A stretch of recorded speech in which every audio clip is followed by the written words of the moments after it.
예, 반갑습니다. 영화배우 윤여정 씨가 한국 배우로는 최초로 미국 아카데미상을 수상한 것을 두고 윤여정 신드롬이다 라고 할 정도로 많은 찬사와 얘기가 쏟아지고 있습니다. 특히 그 윤여정 씨의 그 톡톡 튀는 그 어록, 그러니까 좀 무심하고 냉소적인 것 같으면서도 좀 재치 있고 유머러스한, 그러니까 인생에 대한 이 따뜻한 마음도 가지고 있으면서 그것에 너무 집착하지 않는 듯한 그런 여러 가지 말들이 화제가 되고 있습니다. 특히 젊은 층에게, 윤여정 씨 나이가 70을 훌쩍 넘겼는데 젊은 층의 열기가 뜨겁다. 20, 30대에서 윤여정이 롤 모델이다. 윤여정의 어록을 배우고 싶다. 뭐 이런 얘기들이 많이 나오고 있다고 합니다. 저는 젊은 층 못지않게 전 세대를 걸쳐서 윤여정이 인생을 바라보는 그 시선, 또 윤여정의 그 말에서 묻어나는 그 윤여정의 경륜, 이런 것들은 모두가 참고할 만하다 이렇게 보입니다. 왜냐하면 윤여정 씨가 오랜 세월 동안 개인적으로나 영화 배우로서 뭐 이렇게 여러 가지 굴곡이 있었겠죠. 그런 굴곡들에게서 느껴지는 자신이 세상을 쳐다보는, 인생을 쳐다보는 그런 깊이 있는 시선 부분도 있겠고, 특히 윤여정 씨 같이 영화 배우로 오랫동안 살아온 사람들은 그 대본을 많이 읽지 않습니까? 영화를 제작하거나 드라마를 제작할 때마다 많은 작가들이 쓴 대본을 읽게 될 텐데, 그 대본이 모두 대사 위주로 꾸며져 있기 때문에 대사체 문장에 있어서 윤여정 씨가 그동안 습득했을 그 엄청난 학습, 거기에서 나오는 이제 뭐 영화뿐만 아니라 영화 밖에서도 그런 대사들이 몸에 체화되어 있다는 점이죠. 어떤 상황에서 어떤 말, 오랜 과정에서 경험한 그 삶과 자기가 학습한 그 대사가 연결이 되면서 이제 굉장히 그런 어록들이 정말 배울 만하고 참고할 만한 그런 것들이다. 그래서 많은 사람들이 참고했으면 좋겠는데, 이제 대선 전국에서 윤석열을 비롯한 많은 대선 후보들이 윤여정의 이 어록을 많이 참고하는 것이 좋겠다. 최근에 만난 제가 홍준표 의원에게도 이런 식의 얘기를 한 적이 있는데, 이제 젊은 세대 못지않게 각 세대, 많은 세대들과 이렇게 대화를 해야 하는데, 소통해야 하는데, 지금의 방식이 아닌 새로운 방식의 이 소통. 그러니까 지금 정치인들이 가장 신경을 쓰는 게 메시지 팀입니다. 어떤 메시지를 어떤 형태로 내놓을 것이냐. 그 형식과 내용에 있어서 저는 윤여정이 굉장히 좋은 모델을 보여주고 있다 이렇게 보입니다. 윤석열도 그동안 국민들의 가슴을 때리는 뭐 좋은 어록들을 많이 남겼죠. 나는 사람에 충성하지 않는다. 또 검찰총장은 법무부 장관의 부하가 아니다. 이런 말들로 해서 또 많은 국민들에게 감동을 준 적도 있고, 최근에 들어서도 자유민주주의의 가치를 지켜야 한다. 미국과의 동맹관계를 우선하고 그걸 기초로 할 때 북한, 중국과의 관계도 풀릴 수 있다. 또 제대로 된 직장을 가질 수 있을 때 젊은이들이 결혼도 하고 출산도 할 수 있는 것이 아니냐. 이렇게 쉽고 간결하면서도 강렬한 메시지들, 자기 생각을 나타내는 메시지를 표현하고 있다는 점에서 주목을 받고 있습니다.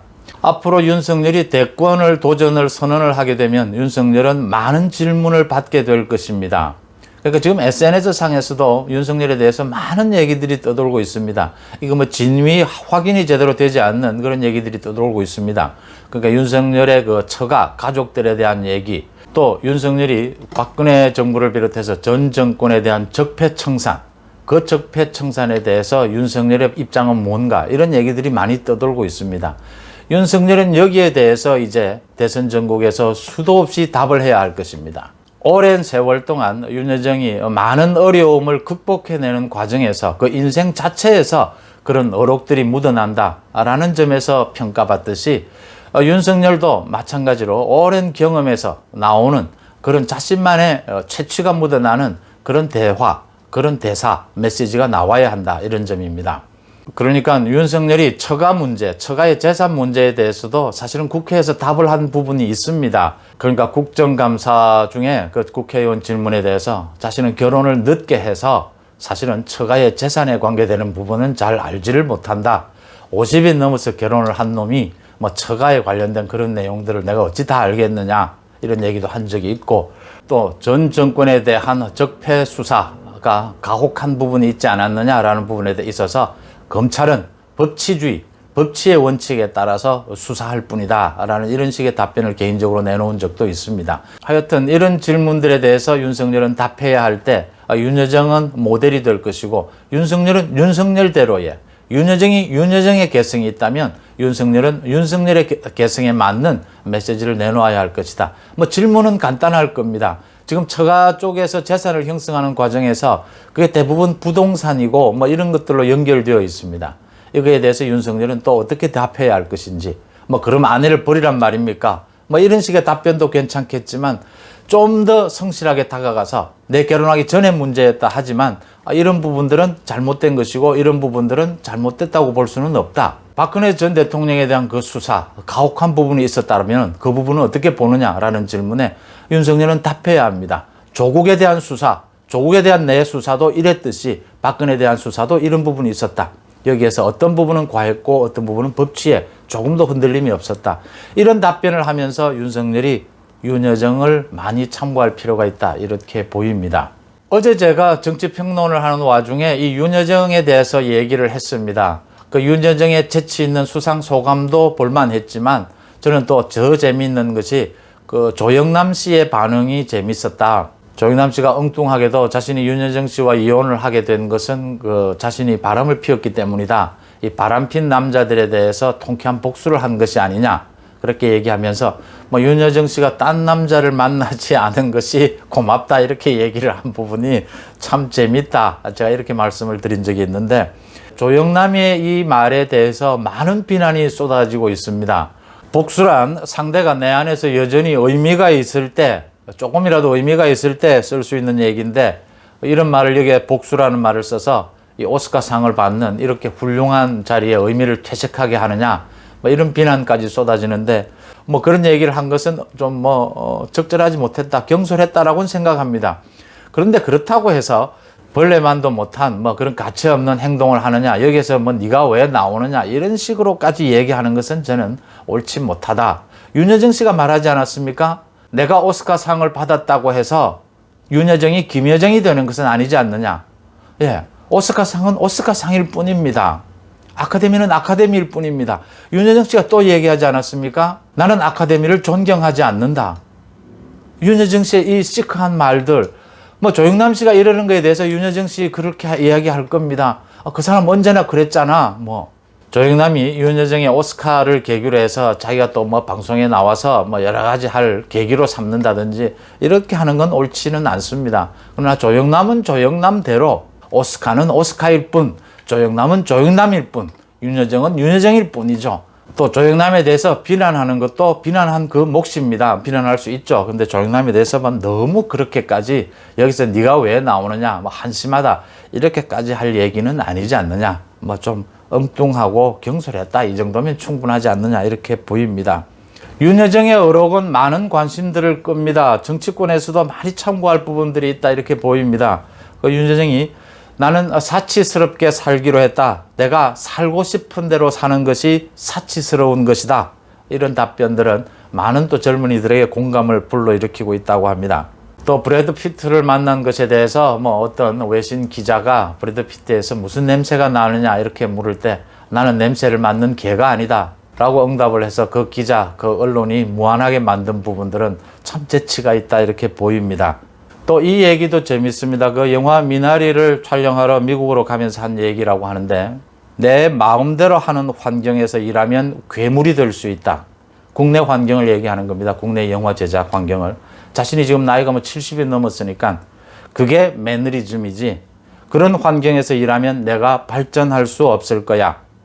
젊은 사람들이 센스가 있으니 들어야 한다. 우리는 낡았고 매너리즘에 빠졌고 편견을 가지고 있잖아요. 어른들이 젊은이들에게 니들이 뭘 알아 이렇게 얘기하는 것은 잘못됐다. 그러면 안 된다 이런 얘기를 했다는 것. 뭐 윤며들다, 윤여정에게 스며들다 이런 신조어까지 나왔다고 합니다. 그 다음에 이번에 오스카를 받으면서 윤여정이 한 말 중에 또 들어볼 만한 것들이 우리는 각자 다른 역을 연기했고 서로 경쟁 상대가 될 수는 없다. 우리는 경쟁한 것이 아니다. 이렇게 예술을 하는 것이 경쟁일 수는 없다. 최고가 되려고 해서는 안 된다. 최중이면 어떻느냐? 서로 화합해서 살아가는 것이다. 그 인종차별에 대해서, 인종폭력 그 부분에 대해서도 그랬지 않습니까? 무지개처럼 모두 알록달록하게 다 조화롭게 살아가는 것이 맞지 않느냐라는 대답은 참 멋진 말이었다.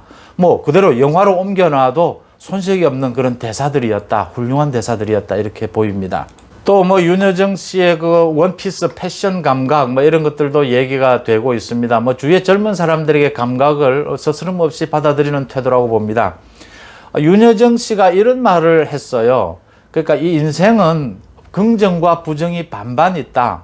이번에 오스카를 받으면서도 운이 좋았다라고 얘기를 했죠. 인생에 행운과 불운은 반반씩 있을 것이다. 윤여정의 그 무심하면서도 시크한 것, 그 태도는 이 인생을 바라보는 자기의 인생관, 이 인생은 그렇게 행운만 있는 것도 아니고 불행만 있는 것도 아니다. 살아보면 그렇게 또 뭐 호들갑을 떨 일도 아니고 또 그렇게 슬퍼서 막 우울해할 일만도 아니다. 조금 인생을 관조하는 그런 윤여정 씨의 인생관에서 자기가 오랫동안 그 대사들을 학습하면서 습득한 것들이 녹아들면서 이런 어록들이 나오지 않는가 이렇게 보입니다. 결국 젊은 층들과 가르치려 들지 않고 소통하려고 하는 이 윤여정 씨의 태도, 젊은 층들이 갖고 있는 개인주의 또는 사회 문제를 바라보는 데 있어서 전체적으로 책임을 지고 전체를 바라보는 시선, 이런 부분들은 아무래도 나이든 경륜을 이기지는 못합니다.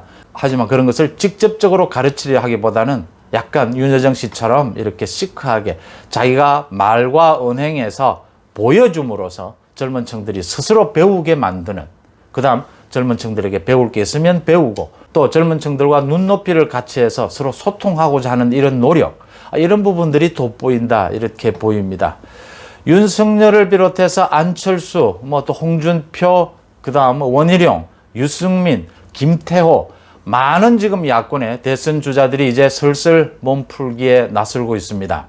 가장 먼저 저는 메시지 관리 능력을 최고조로 올려야 한다.